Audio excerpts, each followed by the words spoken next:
You've seen this story before.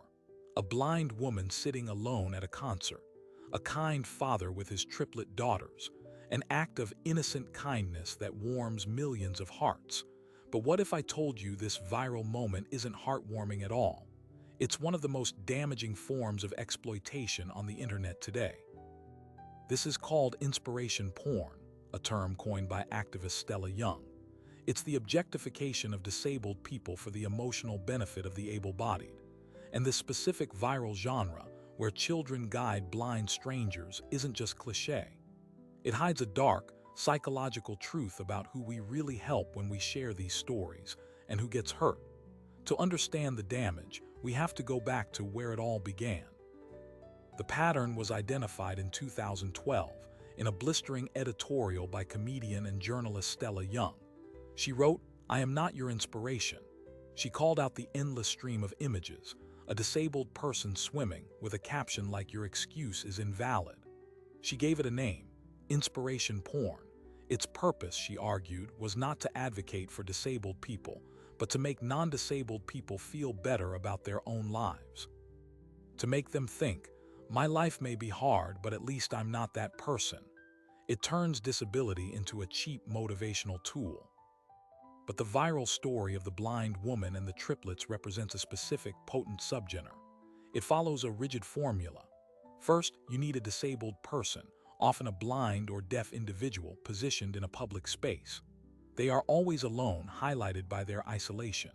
Next, you need an able-bodied savior, preferably with an added layer of innocence or virtue, like a child, a soldier, or in this case, a single father. The savior performs an unsolicited act of kindness. The disabled person is shown smiling, a performance of gratitude. The video is filmed, almost always without explicit consent, and packaged as a random act of kindness. The emotional math is simple and devastating. It offers viewers a double reward. They get to feel good about the kindness of the helper, and they get to feel relief that they are not the one with the disability. It alleviates a subconscious social guilt, and it spreads like wildfire because it costs the sharer nothing, while making them look compassionate. But let's pause the feel-good music and ask the first crucial question. What does the blind woman actually want? Research into the blind community consistently points to a desire for autonomy, not unsolicited intervention. Guide dogs and white canes are tools of independence. Many blind people report that the constant, assumptive help from strangers, grabbing their arm, steering them without asking, is not helpful. It is disorienting, invasive, and reinforces their lack of control. It tells them the world sees them as incapable. So in our viral concert scenario, the blind woman is not a character. She is a prop. Her presumed loneliness is the setup. Her smile is the required payoff. The children are the moral shield. How can anything involving innocent kids be bad? This framing is a masterclass in emotional manipulation, and it erases the entire lived experience of disability. The damage begins with consent, or the utter lack of it. In the vast majority of these viral clips, the disabled person did not agree to be filmed. Their most vulnerable moment, a moment constructed by the filmmaker to look vulnerable, is captured and broadcast to millions. Their privacy is instantly destroyed for content. Advocates ask a piercing question. When was the last time you saw a viral video of an able-bodied person being helped in a way that framed them as pitiful and helpless? It doesn't exist because it would be humiliating. For disabled people, this humiliation is repackaged as inspiration. This brings us to the second, more insidious layer, infantilization. By using young children as the guides, the narrative doubles down on implying the blind woman is childlike herself. She needs the pure, unsullied guidance of the young to navigate a world not built for her. Psychological studies show that this kind of paternalistic treatment erodes self-confidence and reinforces a damaging identity of dependency. It tells society it's okay to treat disabled adults like children, stripping them of authority over their own lives. The father in the video is the heroic center. He gets the real praise. Comment sections will overflow with, What a great dad, teaching his girls such kindness. His character is affirmed. The blind woman's character is irrelevant. She is merely the opportunity for his virtue signal. Her story begins and ends with her usefulness to him. This is the core transaction of inspiration porn. The disabled person's humanity is bartered for the able-bodied person's social capital. And where does this leave the blind woman after the cameras stop? According to dozens of interviews with disabled people who have been featured in such stories, the aftermath is a minefield. First, there is the pressure to perform perpetual gratitude. If she were ever to express annoyance at the interaction or critique the video, she would be labeled a bitter cripple, ungrateful for the beautiful moment. Her right to complex feelings is erased. Second, her privacy is gone. Strangers now recognize her on the street as that blind lady from the video, defining her solely by her disability and her viral victimhood. But the most dangerous consequence is what it does to public perception. It creates a fairy tale version of disability where every problem can be solved with a simple, tear-jerking act of individual charity. It completely obscures the real, systemic issues. Why was the concert venue potentially difficult to navigate alone? Where are the accessible public spaces? Where is the community support that would allow a blind person to attend events with peers, instead of relying on the random charity of strangers? These are questions of policy, of money, of design. Inspiration porn makes us cry instead of making us demand change. The formula is now a global content factory. From promposals involving disabled students to soldiers surprising disabled kids, the algorithm is fed a constant drip of these stories. They are reliably viral, and each one trains the public to see disability through this distorted, exploitative lens. It turns real human beings into symbolic lesson plans for the able-bodied. So we have the origin, the formula, and the emotional mechanics. But this is just the surface. To understand the true cost, we must go beyond the screen and into the life of someone who has lived it. What happens when the inspirational moment ends and the disabled person is left alone with the fallout? The answer reveals a psychological toll few viewers are ever prepared to see. Meet someone who knows this cost firsthand. Key Brown, a writer and disability rights activist, has often found herself called an inspiration simply for existing while disabled. She describes the sensation not as a compliment, but as a cage. When you're called an inspiration for getting out of bed, she says, it tells you that the world's expectations for you are so low that basic life is seen as extraordinary. For Brown and for millions of disabled people, this is the daily reality that inspiration porn entrenches. It sets a bar on the floor. Living an ordinary life, going to a concert, eating at a restaurant, holding a job, is framed as a heroic achievement when a disabled person does it. This narrative doesn't elevate disabled people. It subtly suggests their lives are inherently lesser, making mundane acts seem like miracles. The psychological toll is documented and profound. The constant pressure to be cheerful, grateful, and inspirational leads to what researchers term toxic positivity. Disabled individuals report feeling they cannot express anger, frustration, or sadness about their circumstances or about societal ableism for fear of shattering the inspirational image and being dismissed as bitter. This enforced performance is isolating. It creates a chasm between their true, complex human experience and the flattened, saintly caricature the public wants. The blind woman in our concert video, if she is a real person, is now trapped in that caricature. In the public mind, she is no longer a complex individual with a full life. She is the grateful blind woman. Her identity has been colonized by the viral moment. Now, let's follow the chain of consequences further, into the realm of tangible, real-world harm. This infantilizing narrative directly fuels discrimination. Studies show that employers who consume media portraying disabled people as helpless or childlike are significantly less likely to hire them for positions of authority. The thinking is subconscious. If she needs children to guide her, how can she manage a team? Healthcare providers, steeped in these stereotypes, may patronize disabled patients, talking over them to their able-bodied companions, dismissing their own reports of pain or symptoms. Inspiration porn isn't just a bad story. It actively shapes prejudices that limit life opportunities. The damage escalates when we ask the forbidden question: what if the blind woman didn't want to be led? What if she was perfectly content sitting alone, enjoying the music in her own way? The viral narrative steamrolls that possibility. Her autonomy is irrelevant. The children's act is framed as inherently good, so her consent is assumed.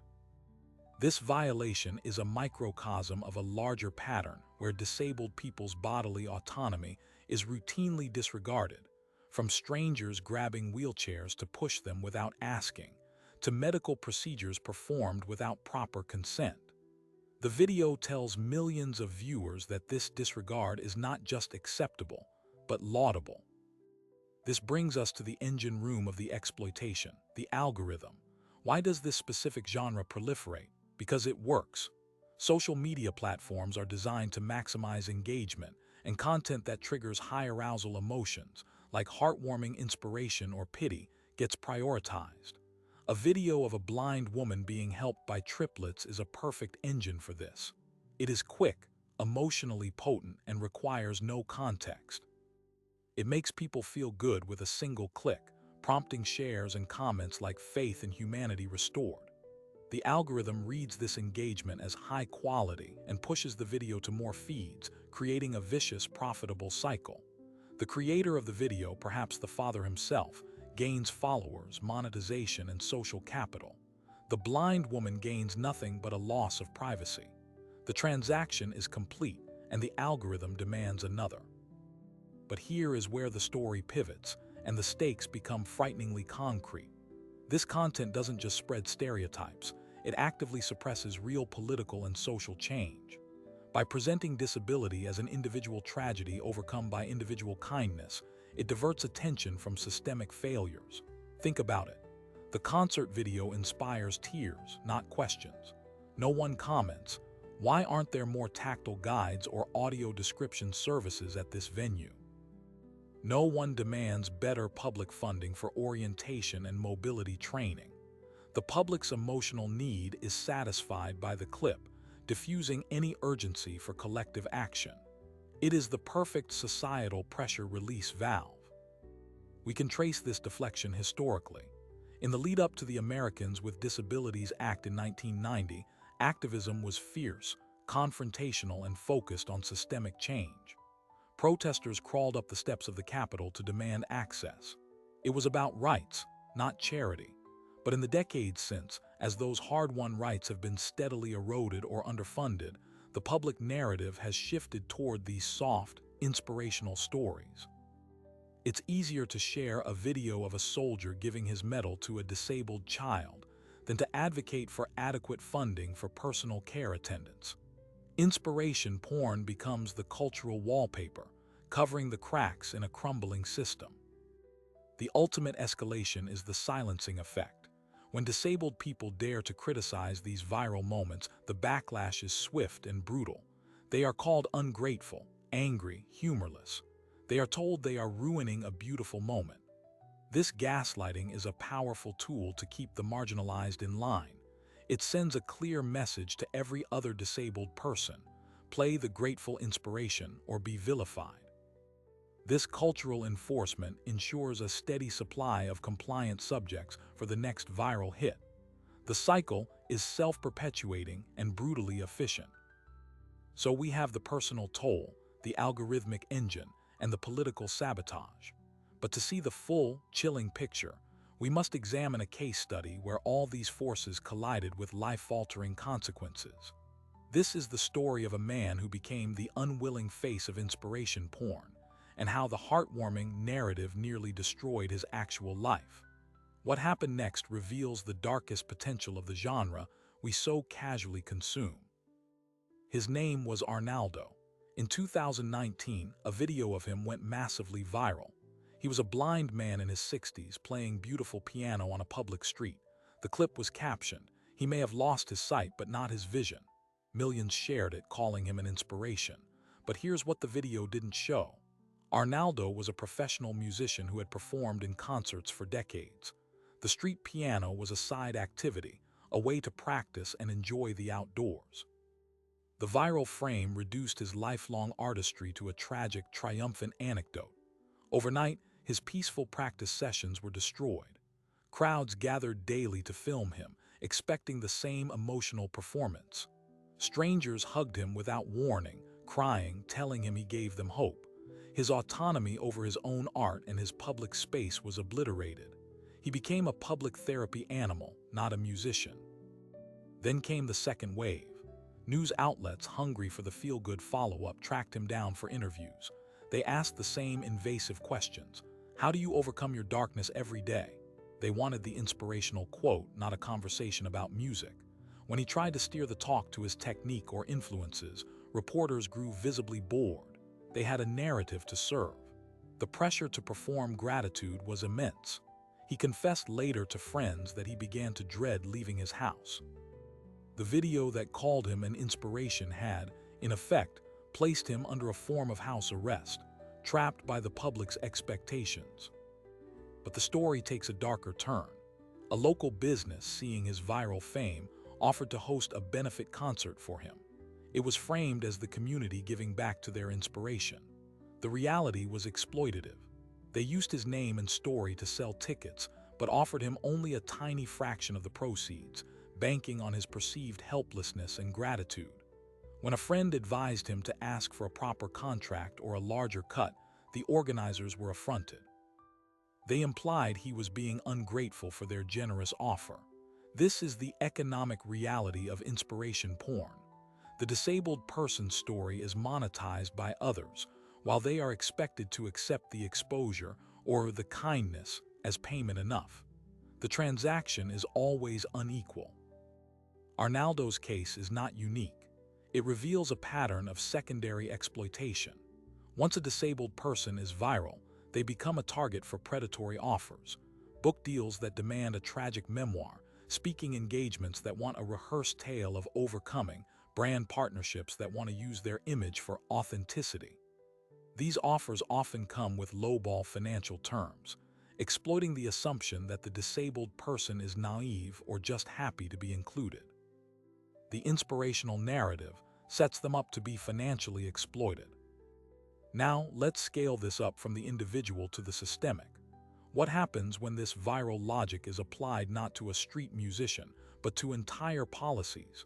We see it in the rise of inspirational fundraising campaigns. The classic example is the Ice Bucket Challenge for ALS. While it raised unprecedented funds, critics within the disability community noted it focused on a spectacle of able-bodied suffering, pouring ice on your head, rather than on the lived experience of people with ALS. It turned a complex, devastating disease into a viral stunt. The danger is that such campaigns can prioritize shareable moments over substantive, patient-directed research or support. The metric becomes virality, not efficacy. This brings us to the most pernicious effect, the crowding out of authentic disability narratives. For every viral inspiration porn clip, there are 100 stories by disabled people that go untold. Stories about the fight for accessible housing, the battle with insurance companies, the innovation of adaptive technology, the richness of deaf culture, the simple joy of a community that understands you.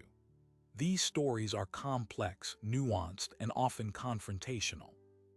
They don't fit the easy, emotional algorithm, so they get buried. The public's entire understanding of disability becomes filtered through the exploitative lens, creating a massive empathy gap. People think they understand disability because they cried at a video, but they understand only a stereotype. The escalation reaches its peak when we consider physical safety. The infantilizing narrative that a blind person needs constant help from strangers creates a real vulnerability.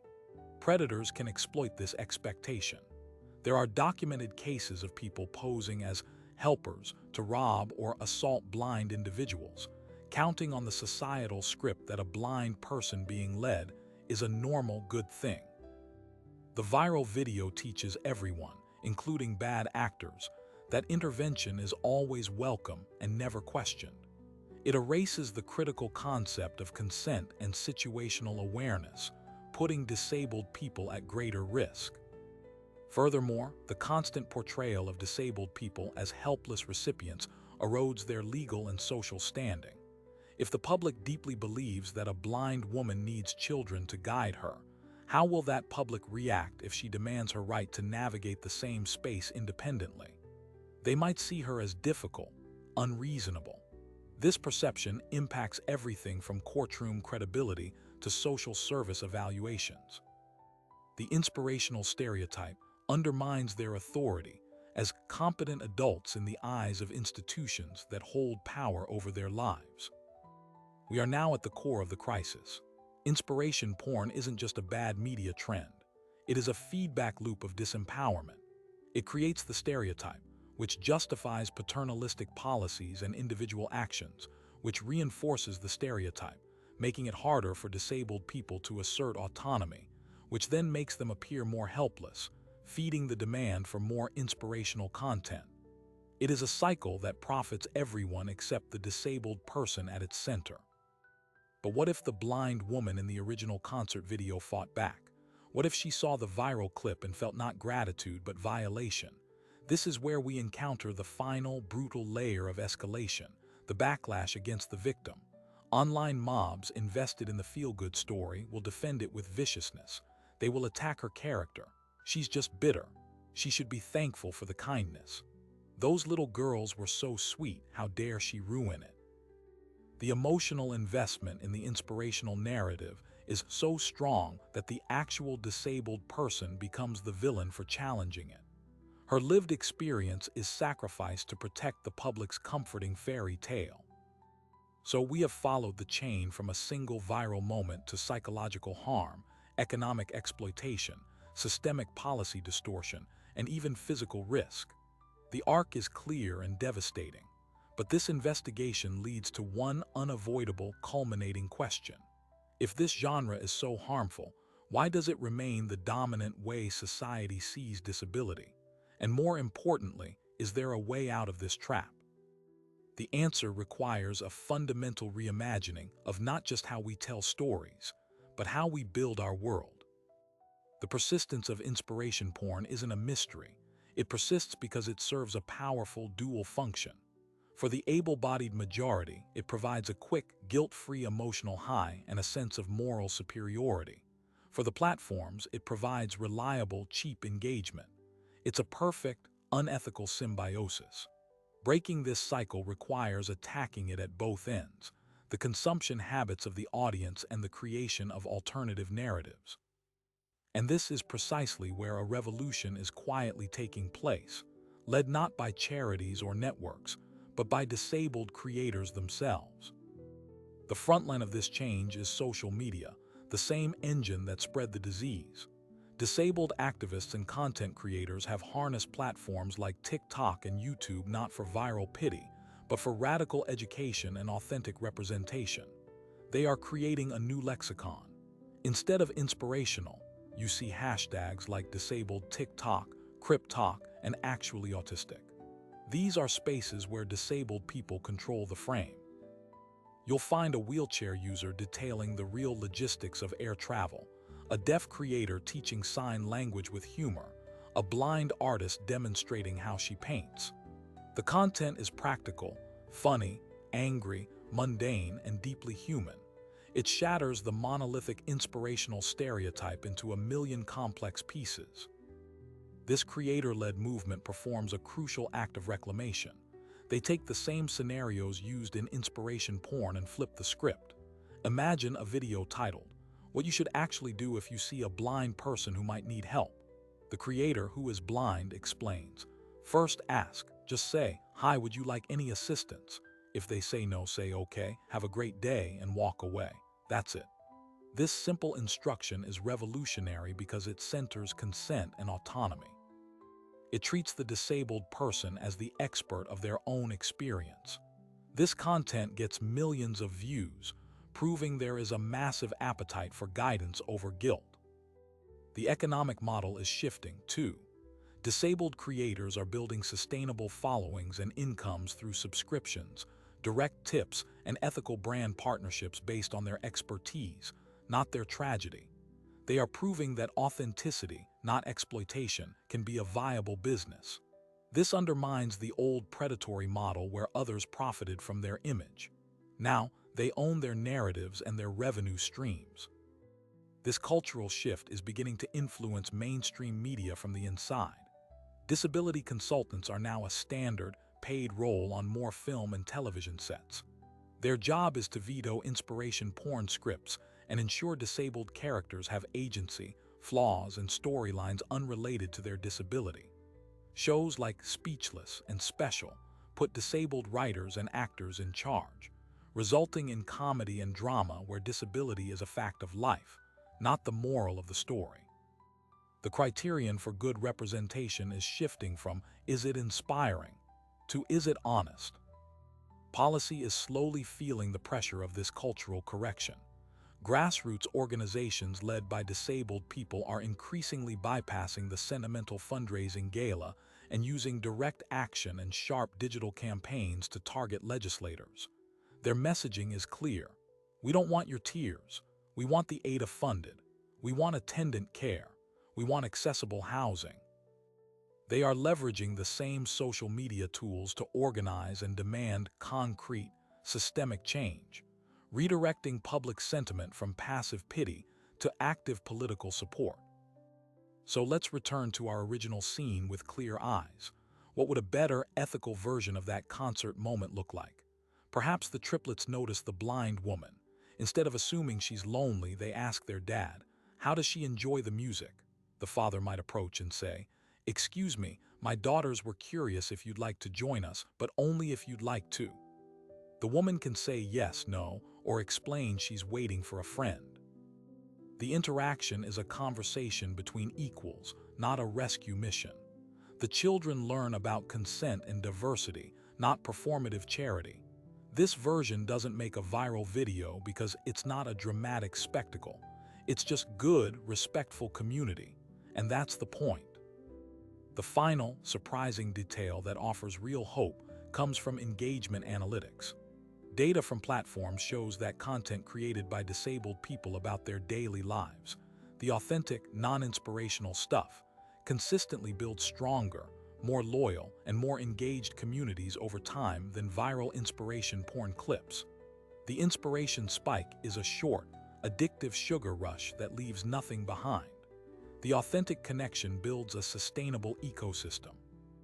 The algorithm can be taught to value this, if audiences demand it by engaging with the right content. Therefore, the way out of the trap is not to stop sharing stories about disability. It is to change the storyteller. It is to actively seek out and amplify the voices of disabled people themselves. It is to share the video where the blind person explains their technology, not the video where they are silently saved. It is to confront our own urge for a guilt-free emotional hit and replace it with a commitment to nuanced understanding. The consequences of this shift are profound. For disabled people, it means the return of privacy, complexity, and authority. For society, it means replacing a shallow fairy tale with a real, collaborative effort to build a world that is accessible and equitable by design, not just by accidental charity. The resolution to the scandal of inspiration porn isn't a feel-good ending. It is the beginning of harder, more honest work. It requires us to move from being an audience that consumes disability to being a community that respects it. This brings us to our final reflection. We started with a single viral moment that seemed to radiate pure kindness. We have pulled back the curtain to see the machinery of exploitation, the psychological harm, and the systemic sabotage it perpetuates. But we have also seen the path of resistance being carved by those who were once used as props. The power to break the cycle ultimately lies with the viewer, with every share, every like, and every question we choose to ask about who is really being served. The story of disability is not a story of inspiration. It is a story of human rights, innovation, community, and the enduring demand for a seat at the table, not as a guest of honor, but as an architect. So the next time you see a video that tugs at your heartstrings, that shows a vulnerable person being saved, I want you to pause. Ask yourself one critical question before you hit share. Who does this story truly serve? Does it serve the subject by amplifying their voice and agency on their own terms? Or does it serve the viewer by providing a convenient emotional shortcut, a way to feel compassionate without doing the harder work of understanding? That moment of pause is the first act of resistance. It is the space where we choose between perpetuating a harmful system or becoming part of a better one. This is not about banning kindness. It is about upgrading it. Real kindness is rooted in respect. It asks before it acts. It listens more than it performs. It seeks to empower, not to dazzle. The world is filled with genuine, unspectacular acts of support that never go viral. The neighbor who shovels a ramp without being asked. The coworker who automatically sends meeting notes in an accessible format. The friend who learns a few signs. These are the actions that build true accessibility and community. They are quiet, consistent, and they center the needs of the disabled person, not the ego of the helper. The broader implication here extends beyond disability. It's about how we consume the pain and difference of others in the digital age. Inspiration porn is a template for a wider exploitation. We see it in poverty tourism, in war zone voyeurism, in any story where someone's suffering is packaged for the moral edification of a more privileged audience. The lesson is universal. Be wary of stories that make you feel good about someone else's hardship. The most ethical response is often not to share the tear-jerker, but to seek out the voices of those affected and support their own platforms. I'll leave you with this final perspective. The opposite of inspiration porn is not indifference. It is solidarity. Solidarity is uncomfortable. It requires listening to criticism. It involves transferring power. It means accepting that you might have been part of the problem and committing to be part of the solution. It is a slower, messier, and far more meaningful path. If this documentary challenged you or made you see familiar stories in a new light, then it has done its job. The conversation starts with you. Let me know in the comments, have you ever shared a video you now see differently? What questions will you ask next time? Your perspective is crucial. If you want to see more content that digs beneath the viral surface, that questions the stories we're sold, then please support this channel. Like this video to help others find it. Share it with someone who needs to see it. And subscribe and hit that notification bell. We have so many more layers to peel back, and I need you with me for the next one. Thanks for watching, and remember, true inspiration doesn't objectify, it connects. See you in the next video.